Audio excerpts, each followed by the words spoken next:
चलिए देखिएगा, कल के टॉपिक को हम कंटिन्यू करेंगे, ठीक है, जिसमें हमने कल लोकगीत देखा था, ठीक है, छत्तीसगढ़ प्रदेश के मुख्य लोक नृत्य लोकगीत हमने देखा था, ठीक है, और उसी के हम कंटिन्यू करेंगे आज, जिसमें लोकगीत के तौर पर देखिएगा, लोकगीत के तौर पर हमने कल बात किया था छत्तीसगढ़ के लोकगीत के तौर पर हमने डिस्कस किया था कि छत्तीसगढ़ में पूजन गीत या पूजा गीत या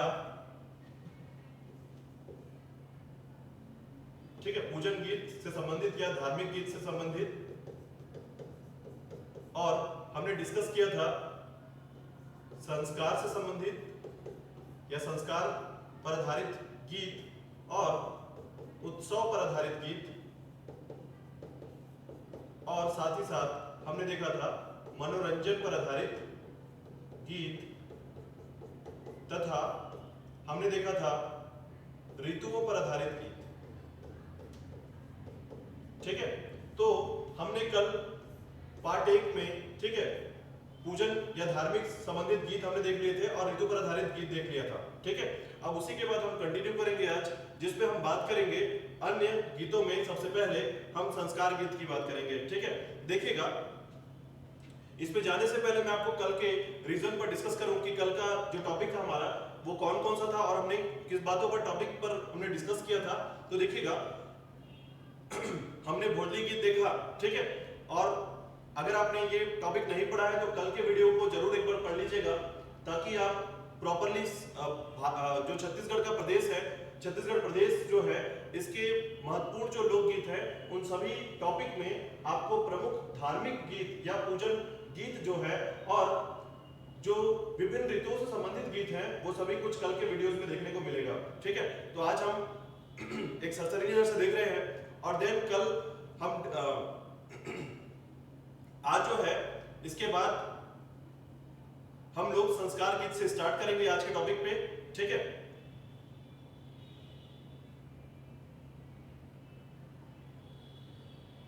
चलिए बात करते हैं संस्कार गीतों की। तो देखिएगा, संस्कार गीत होता क्या है, किसे हम संस्कार गीत कहते हैं, और इसी को एक तरीके से आप मेंस के पैटर्न में भी लिख सकते हैं, यानी छत्तीसगढ़ पीएससी मेंस के टॉपिक में भी इस तरीके के क्वेश्चन पूछे जाते हैं, ठीक है। तो इसमें आपको वो लिखने के लिए वोकैबुलरी जो है, आपकी शब्दावली जो है वो बहुत अच्छी काम करेगी, ठीक है। तो देखिएगा कि छत्तीसगढ़ में संस्कार से संबंधित गीतों को अगर देखा जाए तो हमें जन्म विवाह के बारे में सबसे अधिक गीत सुनने को मिलते हैं। छत्तीसगढ़ को लोक जीवन में हमें उपनयन संस्कार के गीत भी मिलते हैं।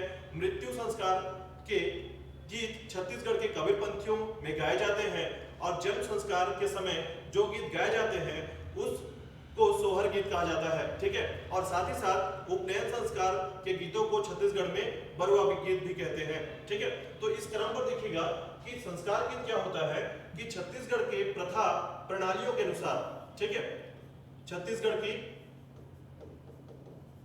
संस्कृति,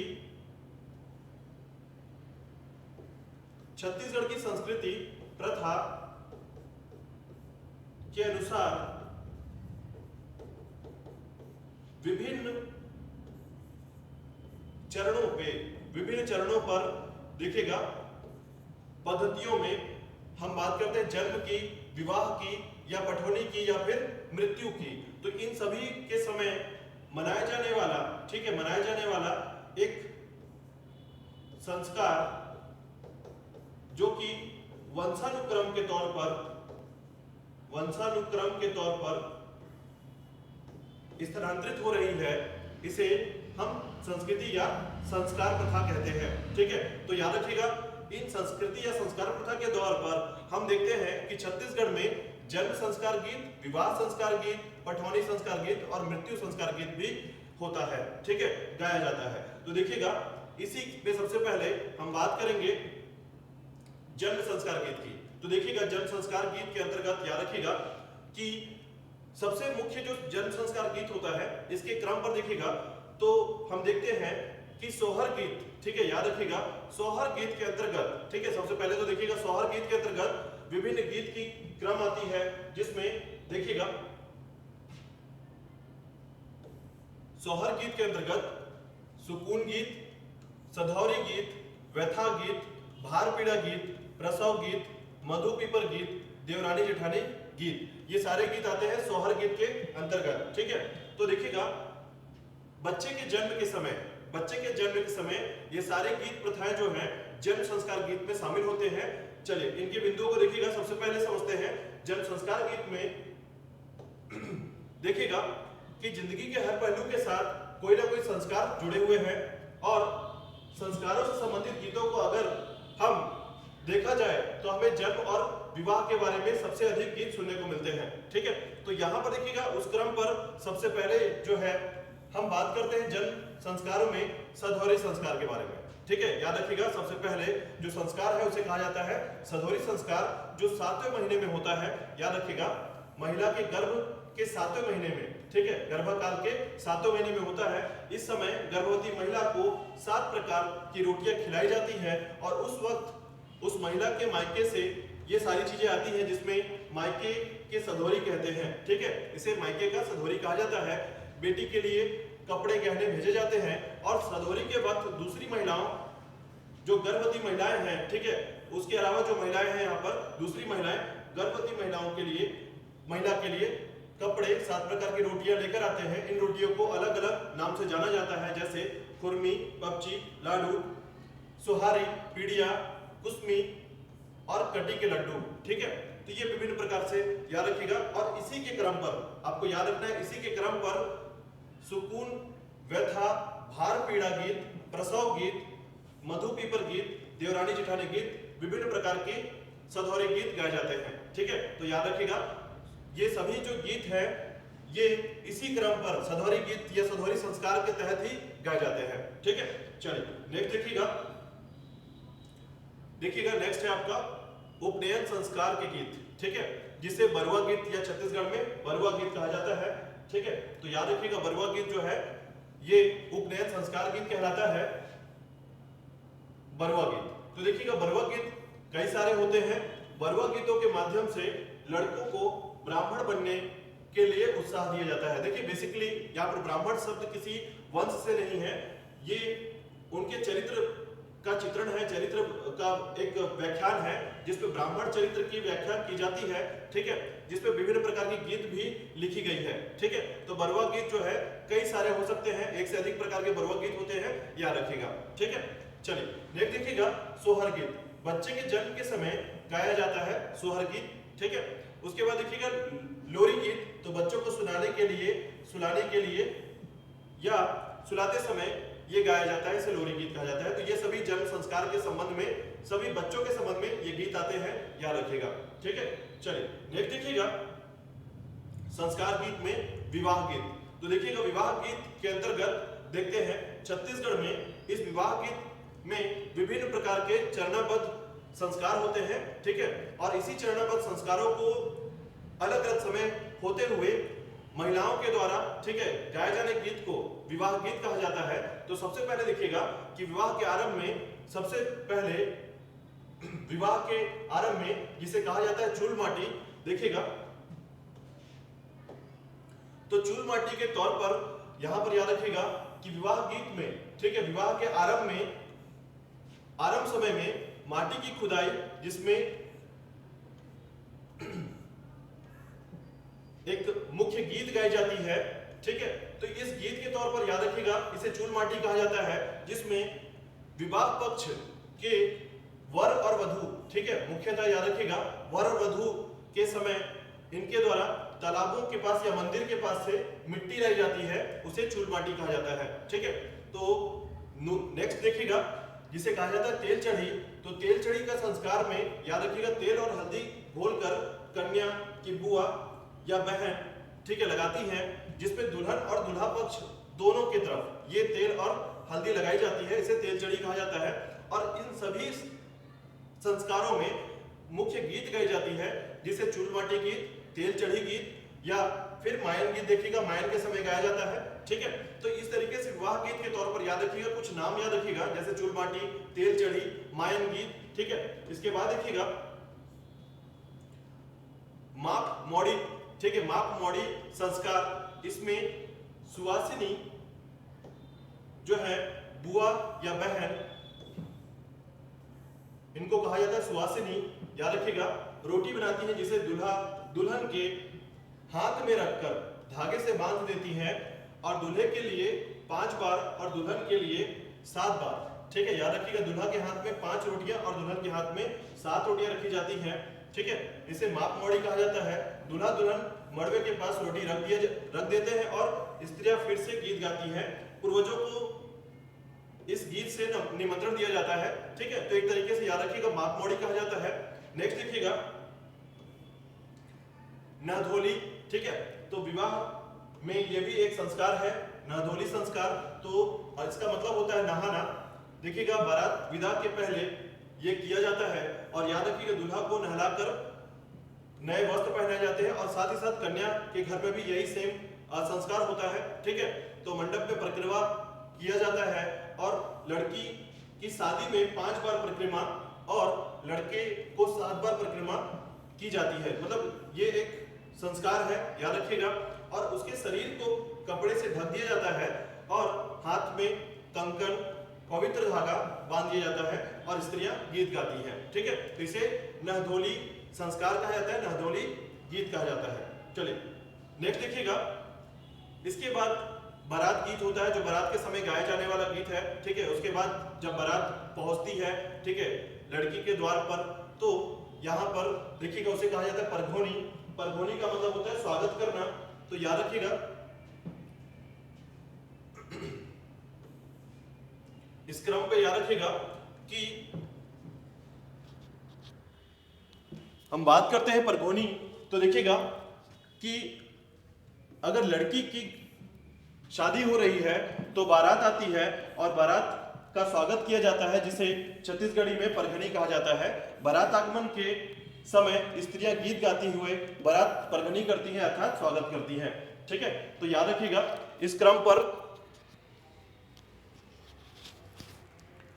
ठीक है, तो इसे परघोनी गीत या परघनी संस्कार कहा जाता है। ठीक है, चलिए नेक्स्ट देखिएगा, भावर या फेरे लेना। ठीक है, तो फेरे या भावर के समय भी गीत गाया जाता है, जिसे सप्तपदी कहा जाता है। याद रखिएगा, सप्तपदी गीत कहा जाता है, जिसे फेरे या भावर के समय गाया जाता है। ठीक है, नेक्स्ट देखिएगा भड़ौनी गीत। तो विवाह में गारी गाने का भी एक रिवाज है, जो संबंध या बारातियों को इंडिकेट करते हुए, लक्ष्य करते हुए, इंगित करते हुए गाए जाते हैं, जिसमें गालियां होती हैं, जिसमें हास परिहास होता है, तथा गीत भी गाए जाते हैं या उसका रिवाज होता है। ठीक है, जिसे भड़ौनी गीत कहा जाता है। चलिए नेक्स्ट देखिएगा, टिकावन। नौ दंपति को उपहार दिया जाता है, इसे टिकावन कहा जाता है। और विदाई या गौना, पठौनी गीत गाई जाती है इसी समय, इसे पठौनी गीत भी कहा जाता है। ठीक है, याद रखिएगा। तो इस प्रकार से विवाह संस्कार के अंतर्गत याद रखिएगा कि विवाह संस्कार के अंतर्गत निम्न प्रकार के संस्कार होते हैं, और साथ ही साथ इस समय विभिन्न प्रकार की गीत गाई जाती है। ठीक है, चलिए नेक्स्ट देखिएगा, उत्सव गीत की बात करते हैं। तो देखिएगा, उत्सव गीत बेसिकली जो विभिन्न प्रकार के समुदायों के द्वारा, ठीक है, जो छत्तीसगढ़ प्रदेश में रहने वाले विभिन्न समुदाय हैं, ठीक है, जातियां हैं, उनके द्वारा अलग अलग समुदायों के द्वारा अलग अलग प्रकार के गीत या फिर अलग अलग प्रकार के नृत्य किए जाते हैं। इन सभी संस्कृतियों में गीत, नृत्य, नाट्य सभी चीजें शामिल होती हैं। ठीक है, तो इसमें देखिएगा राउत नाचा गीत जो है, थोड़ा सा याद रखिएगा कि राउत नाचा गीत जो है या राउत नाच जो है यह नृत्य भी है, और इस समय नृत्य करते हुए गाए जाने वाले जो गीत है उसे राउत नाचा गीत कहा जाता है या दोहा कहा जाता है। ठीक है, राउत नाचा दोहा। तो देखिएगा कि यादव समुदाय के द्वारा दीपावली पर किया जाने वाला, यादव समुदाय के द्वारा दीपावली पर किया जाने वाला पारंपरिक नृत्य है। ठीक है, इस नृत्य में राउत लोग विशेष वेशभूषा पहनकर हाथ में सजी हुई लाठी लेकर टोली में गाते हैं। ठीक है, तो इसको याद रखिएगा कि ये जो एक्चुअल में जो गीत है, इसी समय राउत नाचा नृत्य, ठीक है, तो इस समय जो नृत्य किया जाता है और दोहे गाए जाते हैं उसे राउत नाचा गीत कहा जाता है। ठीक है, तो राउत नाचा गीत और नृत्य एक ही समय किया जाता है, मुख्यतः एक ही समय होता है। ठीक है, तो देखिएगा, तो गांव में प्रत्येक गृह स्वामी के घर में नृत्य के प्रदर्शन के पश्चात उनकी समृद्धि की कामना करते हुए, ठीक है, पदावली गाकर आशीर्वाद देते हैं, जिसमें टिमकी, मोहरी, दफड़ा, ढोलक, सींग बाजा आदि नृत्य के मुख्य वाद्य यंत्र है। ठीक है, नृत्य के बीच में दोहे गाए जाते हैं और ये दोहे भक्ति, नीति, हास्य और पौराणिक संदर्भों से युक्त होते हैं। राउत नृत्य में मुख्य रूप से पुरुष सम्मिलित होते हैं तथा उत्सुकतावश बालक भी इसका अनुसरण करते हैं। ठीक है, तो याद रखिएगा उत्सव गीत में राउत नाचा गीत। ठीक है, चलिए नेक्स्ट देखिएगा, सुआ गीत। ठीक है, उत्सव गीत के राउत नाचा के बाद देखिएगा सुआ गीत। तो देखिएगा इससे कभी कभी क्वेश्चन पूछे जाते हैं, बहुत बार क्वेश्चन आया हुआ है इसमें, तो याद रखिएगा यह मुख्यतः सुआ गीत जो है यह सुआ नृत्य के समय गाई जाती है। ठीक है, और यह भी किस पर्व के समय होता है? दीपावली पर्व के समय होता है, जिसमें प्रतीक के रूप में शिव और गौरी, ठीक है, शिव और पार्वती के चीजों में यानी कि प्रतीक रूप में मानी जाती है। ठीक है, और गीत के बोल होते हैं तरी हरी नाना नरी नाना रे सुअनाम। ठीक है, तो देखिएगा गीत के बोल, और गीत है यह महिला प्रधान गीत है, याद रखिएगा इसमें पुरुष शामिल नहीं होते हैं, लेकिन एक ढोलक बजाने वाला, ठीक है, या फिर इसमें वाद्य यंत्र का जनरली प्रयोग नहीं होता है। ठीक है, तो याद रखिएगा, तो जनरली इसमें महिला जो है महिला प्रधान होती है, और याद रखिएगा यह श्रृंगार रस जो है यह श्रृंगार रस से उद्भित सुआ गीत है। ठीक है, और इसमें वाद्य यंत्र नहीं बजाया जाता। ठीक है, तो याद रखिएगा। और जैसे कि छत्तीसगढ़ में संस्कार के तौर पर, ठीक है, और विभिन्न गीतों के तौर पर आप देखते हैं तो टोकनी पर इस तरीके से आपको देखने को मिलेगा सुआ गीत के दौरान। ठीक है, जिसमें शिव और गौरी के सुआ के तौर पर लकड़ी के आपको कुछ ऐसे प्रतीक चिन्ह मिलेंगे। ठीक है, चलिए नेक्स्ट देखिएगा छेरछेरा गीत। देखिएगा छेरछेरा गीत में छत्तीसगढ़ में हिंदू संवत्सर के पौष माह की पूर्णिमा तिथि पर हर घर में दान देने की परंपरा निभाई जाती है। ठीक है, दान देने का यह पर्व छेरछेरा के नाम से जाना जाता है। तो देखिएगा जब कोई किसी के घर पर दान मांगने जाता है तो वह ऊंची आवाज में गीत गाता है। तो देखिएगा इस गीत का जो पूरा का पूरा जो एक आधार है, याद रखिएगा, जो कि दान मांगने और दान देने से संबंधित है, याद रखिएगा, इसे ही छेरछेरा गीत कहते हैं। ठीक है, तो गीत को सुनकर लोग समझ जाते हैं कि कोई छेरछेरा मांगने आया है और घर के लोग अनाज और पैसे देते हैं। ठीक है, तो मुख्यतः याद रखिएगा, तो किसान क्षेत्र में या फिर किसानी जो कार्य है उसमें मुख्यतः यह दान देने की प्रथा है और उनके घर में सुख समृद्धि बनी रहती है। ठीक है, तो चलिए देखते हैं इसके आगे। देखिएगा मनोरंजन गीत में, देखिएगा नेक्स्ट है आपका मनोरंजन गीत। तो देखिए कर्मा गीत जो है, विभिन्न प्रकार के मनोरंजन गीत हैं इसमें, याद रखिएगा कर्मा गीत में, तो कर्मा गीत एवं कर्मा नृत्य मनोरंजन के गीत और नृत्य है। यह गीत अगर देखा जाए तो बारिश यानी सावन माह से शुरू होने के साथ गाए जाने लगते हैं और फसल के कट जाने पर, याद रखिएगा, फसल के कट जाने तक गाए जाते हैं। कर्म अर्थात कर्म देवता की पूजा के बाद यह गीत गाई जाती है और नृत्य किया जाता है, इसलिए इसे कर्मा गीत कहते हैं। कुछ लोगों का कहना है कि बहुत साल पहले करमसेन एक राजा हुआ करता था। राजा करमसेन की जिंदगी में अचानक विपत्ति आई और राजा ने हिम्मत नहीं हारी, उसने भगवान से मन्नती मांगी और भगवान के सामने नृत्य किया और गीत गाया। धीरे धीरे उसकी सारी समस्याएं दूर हो गईं, जिससे उस समय से यह नृत्य और गीत उसी राजा के नाम से जाना गया। ठीक है, तो ये किंवदंती है, याद रखिएगा। देखिए कर्मा गीत बड़े सुंदर संबोधन का इस्तेमाल होता है, एक दूसरे के नाम नहीं लेकर बड़े प्यार से किसी और शब्दों से संबोधन किया जाता है। ठीक है, तो इसे कर्मा गीत याद रखिएगा। कर्मा गीत के दौर पर सबसे पहले यह मुख्यतः सावन माह से प्रारंभ होकर फसल के कट जाने तक किया जाता है, याद रखिए कर्मा गीत गाया जाता है। और कर्मा नृत्य और इस पूरे मनोरंजन क्षेत्र में आप देखेंगे तो गीत और नृत्य दोनों एक साथ आपको देखने को मिलेगा। ठीक है, चलिए नेक्स्ट देखिएगा बांस गीत। देखिएगा बांस गीत से क्वेश्चन पूछा गया था, ठीक है, 2017 के पीएससी में क्वेश्चन आया हुआ था, ठीक है। देखिएगा बांस गीत में महाभारत के पात्र कर्ण, मोरध्वज और शीत वसंत का वर्णन होता है, ठीक है। तो इसका आधार याद रखिएगा कि बांस गीत में महाभारत के पात्र कर्ण, मोरध्वज और शीत वसंत का वर्णन होता है। देखिएगा यह दुख और करुणा का गीत है जो करुण रस पर आधारित है, ठीक है। गायन जो है छत्तीसगढ़ में राउत जाति के द्वारा यह गाई जाती है। इसमें रागी, गायक और वादक तीनों होते हैं, याद रखिएगा, रागी, गायक और वादक, ठीक है। इसके बाद देखिएगा मुख्य कलाकार जो है छत्तीसगढ़ से वो है केजूराम यादव, ठीक है, और नकुल यादव।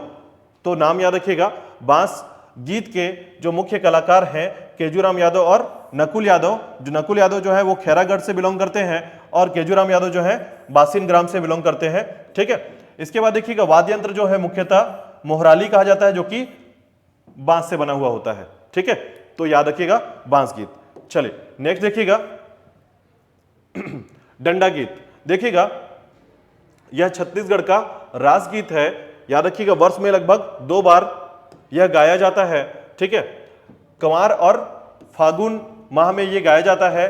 पुरुषों द्वारा डंडा नृत्य के समय गाया जाता है। युवक युवतियां वृत्ताकार होकर घूम घूम कर हाथ में छोटा डंडा लिए हुए नृत्य करते हैं, ठीक है, और ये गीत गाते हैं। तो याद रखिएगा डंडा गीत जो है ये साल में 2 बार जनरली गाया जाता है, कुंवार और फागुन माह में, ठीक है।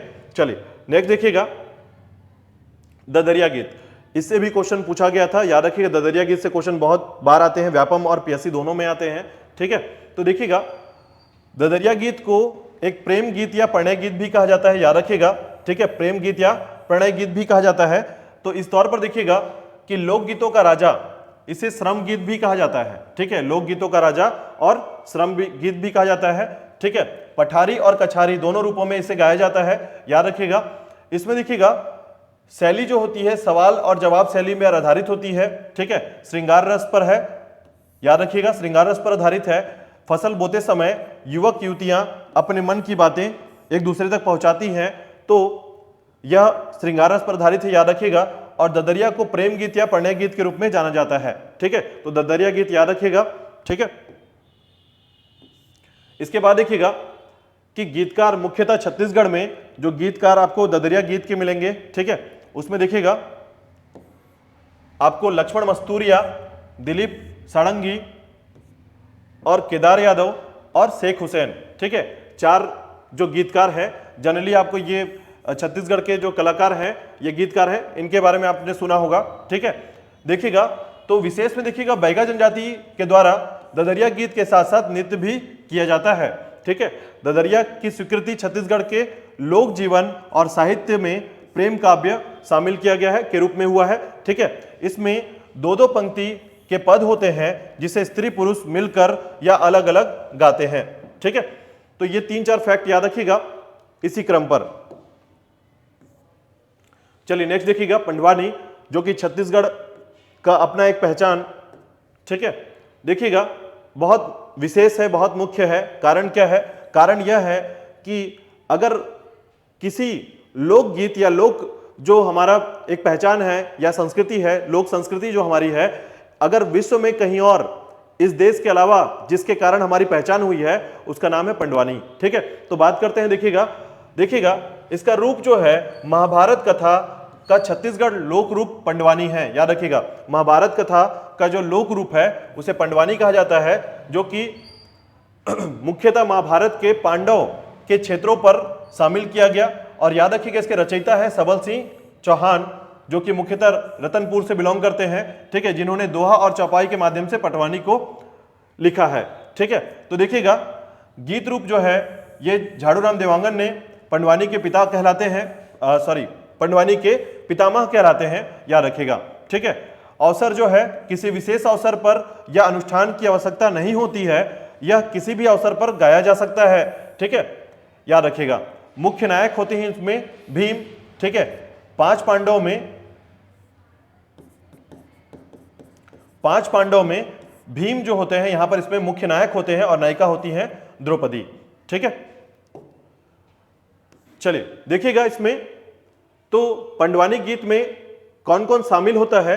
मुख्यतः किरदार के तौर पर तो देखिएगा एक मुख्य गायक, ठीक है, एक हुंकार भरने वाला रागी, जिसे रागी कहा जाता है, याद रखिएगा, हुंकार भरने वाला, और वाद्य पर संगत करने वाले लोग, ठीक है, वाद्य पर संगत करने वाले लोग होते हैं। प्रमुख वाद्य यंत्र इसमें दो होता है, तंबूरा और करताल, ठीक है, तंबूरा और करताल जो है दो मुख्य वाद्य यंत्र होते हैं इसमें, देखिएगा।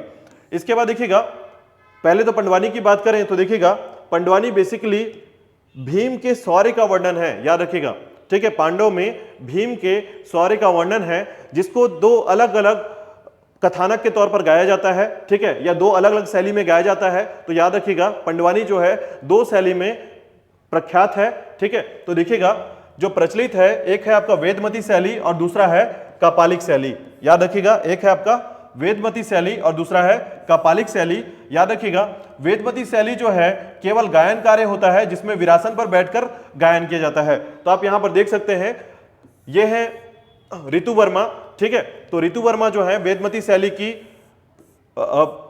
की गायक हैं, ठीक है, जिन्होंने आप देखेंगे जिसमें कि ये विरासन पर बैठकर गायन का कार्य करती हैं, ठीक है, जिसमें आप देखेंगे कि विरासन पर बैठकर गाने वाले जो कलाकार हैं, ठीक है, झाड़ूराम देवांगन, रेवाराम साहू, पुनाराम निषाद और ऋतु वर्मा, ये वेदमती शैली के गायक हैं, याद रखिएगा, ठीक है। और अगर आप देखें कपालिक शैली में, तो इसमें गायन और नृत्य दोनों होता है, यानी खड़े होकर ये नृत्य के भाव भंगिमा को बताते हैं और साथ ही साथ उसमें कला करते हैं, ठीक है। तो याद रखिएगा, तो कपालिक शैली इसमें याद रखिएगा, इसमें गायन के साथ साथ नृत्य भी किया जाता है और कपाल शास्त्र वाचक जो है परंपरा पर आधारित है, ठीक है। तो इसके मुख्य कलाकार आप देख सकते हैं खड़े होकर, ठीक है, तीजन बाई जो है खड़े होकर नृत्य करते हुए, उनकी भाव भंगिमा को बताते हुए पांडव के पूरे, ठीक है, पांडव के जो नायक है यहां पर भीम के बारे में संपूर्ण कथानक इन्हीं पर केंद्रित होती है, याद रखिएगा, ठीक है।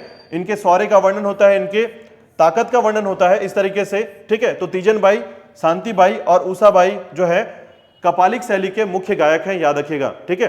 तो आपको इस तरीके से याद रखना है, जो कि पंडवानी के अंतर्गत दो मुख्य शैली है, वेदमती शैली और दूसरा है आपका कपालिक शैली। वेदमती शैली का में केवल गायन होता है और विरासन पर बैठकर गायन किया जाता है, जिसकी मुख्य कलाकार है झाड़ूराम देवांगन, रेवाराम साहू, पुनाराम निषाद और ऋतु वर्मा, ठीक है। और अगर हम बात करें कपालिक शैली की, तो इसमें गायन और नृत्य दोनों होते हैं, ठीक है। कपाल शास्त्र की वाचक परंपरा पर आधारित होता है और इसके मुख्य कलाकार हैं तीजन बाई, शांति बाई और उषाबाई बारले, ठीक है। चलिए नेक्स्ट देखते हैं। तो देखिएगा इसके अंतर्गत कुछ फैक्ट्स हैं जो इंपॉर्टेंट है, ठीक है। तो यहां पर इस पर डिस्कस करते हैं हम लोग। तो देखिएगा कि सबसे पहले अंतर्राष्ट्रीय स्तर पर ख्याति प्राप्त करने वाले, ठीक है, कलाकार जो हैं झाड़ूराम देवांगन, तीजन बाई और ऋतु वर्मा है, ठीक है। इसके बाद देखिएगा कि पीछे बैठे कलाकार अर्धगोलाकार आकृति में बैठते हैं तथा रोचक प्रश्नों के द्वारा कथा और प्रस्तुतिकरण किया जाता है। प्रधान और देवार जातियों के लोगों ने पंडवानी लोक महाकाव्य को पूरे छत्तीसगढ़ में प्रचलित किया है। तो याद रखिएगा मुख्यतः पंडवानी को गाए जाने वाले जो जाति है वो प्रधान और देवार जाति है, ठीक है। तो प्रधान जाति के कथावाचक या वाचिका के हाथ में किनकी होता है और देवार जाति के वाचक के हाथ में रुंझू होता है, ठीक है, याद रखिएगा, किनकी और रुंझू, ठीक है, छत्तीसगढ़ के मुख्य वाद्य यंत्र हैं। देखिएगा प्रधान जाति के गायक अपने यजमानों के घर जाकर पंडवानी सुनाते हैं और देखिएगा पंडवानी गीत अंतर्राष्ट्रीय स्तर पर प्रसिद्ध है और छत्तीसगढ़ की बहादुरी के संबंध में लोक नाटक भी कहा जाता है, ठीक है, इसे लोक नाटक भी कहा जाता है। वेदमती शैली और कपालिक शैली पंडवानी के दौरान प्रदर्शित की जाती है और पंडवानी गायिका तीजन बाई को पद्मश्री, पद्म भूषण, पद्म विभूषण से सम्मानित किया गया है, ठीक है, याद रखिएगा ये सारे फैक्ट। चलिए नेक्स्ट देखिएगा पंथी गीत। देखिएगा पंथी गीत में सबसे पहले इन सभी क्रम पर जितने उत्सव गीत या मनोरंजन गीत हैं सभी को याद रखिएगा थोड़ा सा क्रम पर, और किन जातियों के द्वारा मुख्यतः होती है यह भी याद रखिएगा, जनरली क्वेश्चन पूछे जाते हैं इसमें, ठीक है। तो देखिएगा कि पंथी नृत्य सतनाम के अनुयायियों अर्थात सतनामियों के द्वारा किया जाने वाला एक नृत्य है, जिसमें नृत्य करते हुए गुरु की महिमा, गुरु के उपदेशों का बखान गाकर किया जाता है। गुरु घासीदास द्वारा दिए गए उपदेश इस नृत्य के माध्यम से लोगों तक पहुंचाने जाते हैं, ठीक है। तो इसे पंथी नृत्य कहा जाता है। मुख्यतः याद रखिएगा सतनाम अनुयायियों के द्वारा यह किया जाता है। चलिए नेक्स्ट देखिएगा। तो देखिएगा इसके अंतर्गत पंथी नृत्य के अंतर्गत यह छत्तीसगढ़ अंचल में सतनामी पंथ द्वारा गाया जाने वाला एक विशेष लोकगीत है और नृत्य में नर्तक जो है कलाबाजी करते हुए एक पिरामिड का निर्माण करते हैं या पिरामिड बनाते हैं, जिसमें वाद्य यंत्र है मांदर और झांझ। याद रखिएगा मांदर और झांझ जो है इसका मुख्य वाद्य यंत्र है। गीतकार याद रखिएगा देवदास बंजारे जो स्वर्गीय हैं, ठीक है, स्वर्गीय देवदास बंजारे। देखिएगा कि पंथी नृत्य को अंतर्राष्ट्रीय स्तर पर ख्याति दिलाने का श्रेय स्वर्गीय देवदास बंजारे जी को मिलता है, ठीक है, याद रखिएगा। चलिए नेक्स्ट देखिएगा भरथरी गीत। तो याद रखिएगा भरथरी गीत जो है छत्तीसगढ़ की एक लोक गाथा है। भरथरी गीत जो है छत्तीसगढ़ की एक लोक गाथा है जिसमें सारण और एक तारा के साथ भरथरी गाते हैं, ठीक है। योगी के द्वारा देखा जाता है वास्तव में छत्तीसगढ़ में जो भरथरी का गीत गाते हैं वे योगी कहलाते हैं। याद रखिएगा गीत में अपने आप को वे योगी कहते हैं, ठीक है। तो भरथरी गीत याद रखिएगा मनोरंजन गीत है एक तरीके से। तो देखिएगा इसके तौर पर देखिएगा कि आधार जो है इसका मुख्यतः राजा भरथरी और रानी पिंगला के वैराग्य जीवन का वर्णन किया जाता है इसमें, ठीक है। राजा भरथरी और रानी पिंगला के वैराग्य जीवन का वर्णन किया जाता है। मुख्य गायक जो छत्तीसगढ़ से हैं सूरजबाई खांडे। याद रखिएगा सूरजबाई खांडे जो हैं मुख्य गायक हैं भरथरी गीत के, और वाद्य यंत्र याद रखिएगा एकतारा और सारंगी है, ठीक है। याद रखिएगा इसमें विशेष कि लोकगीत विद्या के रूप में यह जानी जाती है, ठीक है। और प्रारंभ में भरथरी को व्यक्तिगत रूप से खंजरी बजाकर गाया जाता था, ठीक है। प्रारंभ में भरथरी को व्यक्तिगत रूप से खंजरी बजाकर गाया जाता था। चलिए नेक्स्ट देखिएगा चंदेनी गायन। तो देखिएगा चंदेनी गायन जो है मुख्यतः उत्तर भारत की लोकप्रिय प्रेम लोक गाथा जिसमें लोरिक और चंदा के प्रसंग को क्षेत्रीय विशिष्टता के साथ गाया जाता है, इसे छत्तीसगढ़ में चंदेनी गायन कहा जाता है। तो याद रखिएगा कभी कभी बहुत बार पूछा गया है कि उत्तर भारत की कौन सी विधा का छत्तीसगढ़ में विशिष्टता या क्षेत्रीय विशिष्टता के साथ गाया जाता है। तो याद रखिएगा चंदेनी गायन जो कि इसे छत्तीसगढ़ में चंदेनी गायन कहा जाता है। लोरिक की शैली भी मूलतः गद्यात्मक या गाथात्मक होती है। लोरिक चंदा छत्तीसगढ़ में नृत्य गीत के रूप में प्रस्तुत किया जाता है, ठीक है। और यह नृत्य रात भर चलता है जिसमें बीच बीच में विदूषक जलती मसाल के साथ अपनी प्रस्तुति देते हैं। और चंदेरी नृत्य में टिमकी और ढोलक की संगत की जाती है। याद रखिएगा टिमकी और ढोलक की संगत की जाती है, ठीक है। चलिए नेक्स्ट देखिएगा। तो देखिएगा आधार इसमें, तो याद रखिएगा कि आधार तौर पर याद रखिएगा कि लोरिक और चंदा के प्रेम प्रसंग पर आधारित है, ठीक है। चूंकि चंदेनी गायन है तो आप इसे कनेक्ट कर पाएंगे कि लोरिक चंदा के प्रेम प्रसंग पर आधारित। कलाकार है इसके चिंतादास, ठीक है। वाद्य यंत्र टिमकी और ढोलक का प्रयोग होता है इसमें, ठीक है। विशेष तौर पर याद रखिएगा इसे मूल रूप से राउत जाति के द्वारा गाया जाता है, ठीक है। अब देखिएगा इसमें गाथामयी शैली लोरिक और गीत में शैली चंदेनी कहलाती है। तो याद रखिएगा गाथा के तौर पर इसे लोरिक शैली और गीत में शैली पर इसे चंदेनी शैली कहा जाता है। लोरिक चंदा छत्तीसगढ़ में प्रसिद्ध प्रेमी युगल थे जिसमें लोरिक जो है रीवा और का निवासी एवं चंदा जो है आरंग की निवासी थी, ठीक है। तो इस तरीके से कुछ फैक्ट्स को याद रखिएगा, फैक्ट्स बहुत जरूरी है, ठीक है। चलिए नेक्स्ट देखिएगा अन्य गीत में देखिएगा ढोला मारू, गोपल्ला, बसदेवा, मड़ई, नचोनी और बीरम गीत है, ठीक है। तो इसमें देखिएगा एक एक से दो दो लाइन पर आपको इसको याद रखना है। देखिएगा मूलतः यह राजस्थानी लोक कला है जिसका प्रभाव जो है छत्तीसगढ़ में देखने को मिलता है। तो याद रखिएगा ढोला और मारू का प्रेम प्रसंग जो है ढोला मारू गीत पर आता है। याद रखिए कलाकार के तौर पर सूरजबाई खांडे और जगन्नाथ कुम्हार जो हैं कलाकार हैं। ढोला मारू मूलतः राजस्थान के नरवर के राजकुमार और पुंगल देश की राजकुमारी की प्रेम गाथा का क्षेत्रीय संस्करण है, याद रखिएगा, ठीक है। तो ढोला मारू याद रखिएगा। चलिए नेक्स्ट देखिएगा गोपल्ला गीत। याद रखिएगा यह कलचुरी वंश से संबंधित है। इसे कलचुरी शासक कल्याण साय, ठीक है, याद रखिएगा कलचुरी शासक कल्याण साय एवं गोपल्ला बिंजवार जिसे गोपाल राय वीर के बारे में गाया जाता है। इसे देवार गीतों में भी गाया जाता है। ठीक है, तो याद रखिएगा गोपल्ला गीत जो है मुख्यतः गाई जाती है किसके लिए? कल्याण साय और गोपल्ला बिजवार या गोपाल राय वीर के कारण गाई जाती है। ठीक है, जिसकी अपनी एक कहानी है मुगल शासन से जुड़ा हुआ। ठीक है, याद रखिएगा। चलिए नेक्स्ट देखिएगा बसदेवा गीत। तो देखिएगा बसदेवा गीत जो है,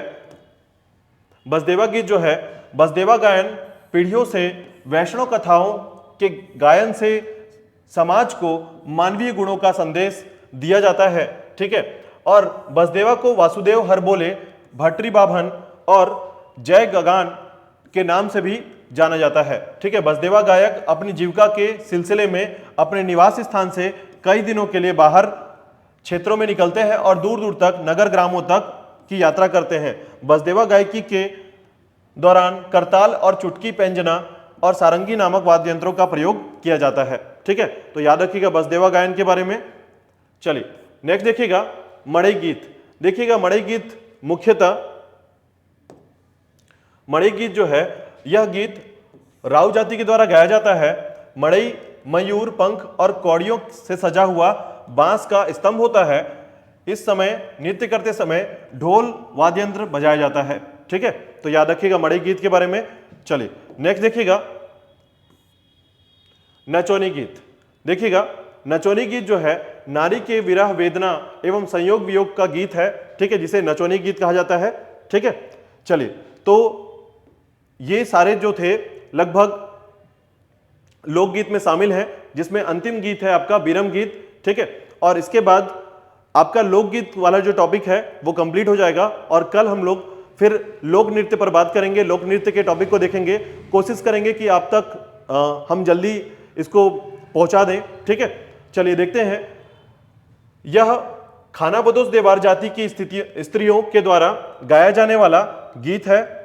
ठीक है, खानाबदोश देवार जातियों के द्वारा की स्त्रियों के द्वारा गाया जाने वाला गीत है। देवार जाति के घुमक्कड़ स्वभाव के कारण इसमें विभिन्न क्षेत्रों के गीत होते हैं। बीच बीच में स्त्रियां चूड़ियां भी खनखनाती हैं। ठीक है, तो चलिए